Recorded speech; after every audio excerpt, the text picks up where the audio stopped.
Energy na ba ang lahat? Lagi-lagi! Cheers, miss! Gabaglita!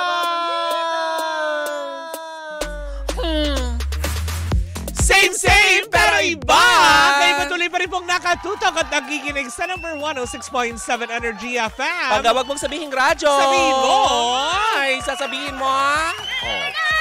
Yan! At syempre sa lahat pa rin po ng ating mga pangga, ng mga riders. Ako po si Kapitana Sisa. At ako naman yung Tita Cora. At ito na ang Baklitas! Woo! Woo! Ayan, gaya ng sinabi ko, panawagan sa lahat ng ating mga riders, ang dami-dami ngayon dito sa may ground floor ng E-Square Building. Mare, nandyan yung mga angkas. Andyan ang Joyride.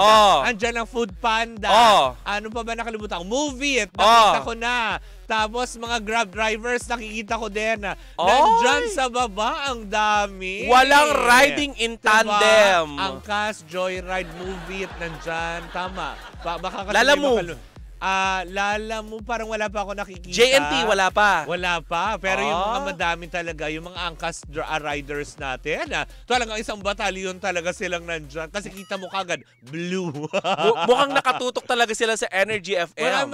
Maraming salamat. At syempre, patuloy po rin po tayo para sa ating Riders Day stickering promo. Yan na hanggang alauna po yan ng hapon. Dito yan sa ground floor ng E-Square Building sa may San Juan. Dito rin po ang aming himpilan. Kaya tumutok na at mga pangga para sa mga protection ito para sa mga nagmamaneho. Baka may pagkakataon kayong manalo ng brand new helmet. Helmet. T-shirts, diba? Na pinamimigay natin. Wala kang kailangang bayaran. Correct, hindi ba? At syempre, libre ang kape. Nakita ko kanina. MX3. Correct, diba? May pakape dyan sa baba ng bonggang-bongga. Maraming salamat po. At syempre, ulitin ko lang kung ikaw yung panggan driver na nanonood sa atin. Hindi ba? Ay talaga nga naman ako, ano pang iniintay mo? Sugod ka na dito sa may E-Square Building. Dito yan, sa may San Juan. Tapat lang po kami ng Xavier School. Chururut. Diba? At syempre, batiin muna natin bago natin ibigay ang ating balita, Mare, dahil kanina pa itaw daw umaga. Batiin natin yung mga taga-RRJ, Mr. Lee Petrol, ng Gaizano, Kapatagan, Lanao, at Osami City. Nanonood sa Mindanao? Sila. Hi! Wow! Magandang umaga galing nga kay Hana D.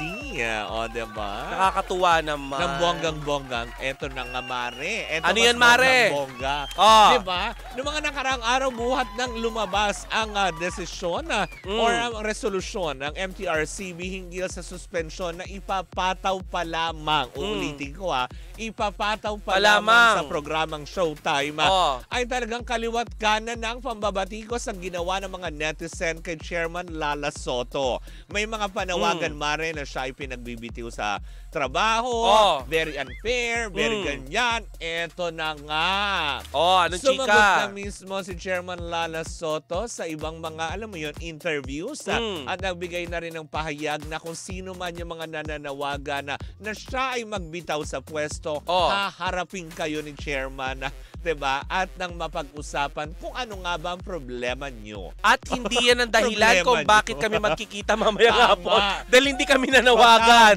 Hindi ba? Kasi nga naman, Mare, diba? Left and right ang panawagan. Kaya nga naman sabi nga ni Chairman Lala Soto is, aarapin ko naman kayo isa-isa kung ano nga ba ang problema. Yes. Diba? Bakit nga ba kayo dumadating sa punto na may panawagan na ako ay mag-resign na? Diba? Na parang tipong uulitin lang din ng ahensya ng MTRCB na hindi lang bukod tangi si Chairman ang nagdesisyon nito. Sabi nga ni Chairman, wag din naman daw sanang sabihan siya na unfair. Dahil kung fair lang din naman, Mare, ang pag-uusapan na ayon kay Chairman Lala Soto, kung gusto nilang pasuspindihin, nung araw na inilabas yun, pwede nilang i-implement. Correct. Ibinigay pa rin daw nila yung pagkakataon sa Showtime na mag-file ng motion for reconsideration para kanilang mapag-aralan kung itutuloy ba ang ipataw ang 12-day suspension. Correct. Yung memong inilabas pala, Mare, ng MTRCB ay ito yung resolution lamang bunga sa mga sunod-sunod na pagkakamali. Pero hindi pa ibig sabihin, Mare, effectivity na or effective na ang memong ibinaba nila. May pagkakataon pa na binigay sa kanila. Yes, Mare. At saka mahabang panahon, Mare. Imagine nung nasabi na may masususpindi at may memo ang MTRCB sa Showtime, Mare, ang tagal bago naglabas ng desisyon. Correct, diba? So, ibig sabihin, binigyan pa nila ng pagkakataon ang Showtime para makahingi ng ng paumanhin. Correct. O kaya kung anong nga dapat gawin. Pinatawag pa sila sa himpilan. Diba naging fair yung kumbaga investigasyon. Yun ang pinaka-importante, Mari, maging fair. Pero ang panawagan naman ng lahat, diba? Lalong-lalo sa mga netizen na galit kay Chairman Lala na bakit kailangan humantong kayo sa ganong resolusyon na kailangan pinagre-resign nyo siya. Ano kayo? Desisyon? At saka, Mare, eto ang hirap kaya nun, no? Hindi mo naman kasalanan tapos ikaw yung yung napag-iinitan. Ikaw, Mare, kung ikaw ang lalagay sa sitwasyon ni chairman, pinagre-resign ka, di ba masasaktan ka dahil ginawa mo? Masakit, pero kasi syempre, hindi ko naman din susundin kung ano yung mga sinasabi nyo dahil ginagawa niya lang yung trabaho niya. Yes. Diba? Tsaka, Mare, ulitin ko gaya ng sinabi nga niya, may I just quote kasi lumabas ito sa isang internet site na kanya sinasabi na kung hindi siya fair, ora mismo pina-implement nila ang suspension. Uulitin ko lang kung hindi sila fair. Hanggat maaari, gusto niya maging patas kasi nabibigyan kahulugan ng dahil lamang siya ay anak ng isa sa mga main host ng kalabang din programa na sana wag man daw gawing personal. Dahil siya, kumaga, hindi lang siya nag-iisang nagdesisyon para sa ahensya ng MTRCB. Alam mo, Mare, kahit saan natin titignan, talagang hindi nakakabuti sa isang organisasyon, trabaho, kung sasamahan mo talaga ng personal. Correct. Tsaka diba? sabi nga ni chairman, diba? Hindi ito trial by publicity. At hindi nila gagawin yun. Susunod sila sa protocol, sa regulasyon. Kung may nilabag, aantayin ang recommendation or kumaga parang motion for reconsideration na aantayin nila yan, magkakaroon ulit yan ng pagpupulong at doon pa lamang magkakaroon ng pinal na desisyon na talagang effectivity, eto yun. Pero hanggat sa ngayon, wala pa naman daw. Wag naman yung tipong left and right na kung ano-anong binabato dahil parang unfair din naman sa tao. Correct. Diba? Leader pa rin ng MTRCB yan. Kailangan natin, irespeto natin kung ano ang magiging desisyon. At hindi lang niya desisyon yung pinag-uusapan natin, desisyon ng buong board. Correct, diba? May mga board members. At uulitin lang din namin ni Tita Cora, hindi po dahil dyan kung bakit kami pinatatawag ng MTRCB. Ang totoo niyan, kaya kami pinatatawag dahil may order sa aming longganisa.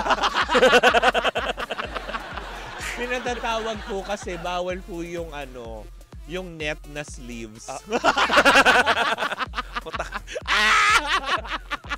Ay.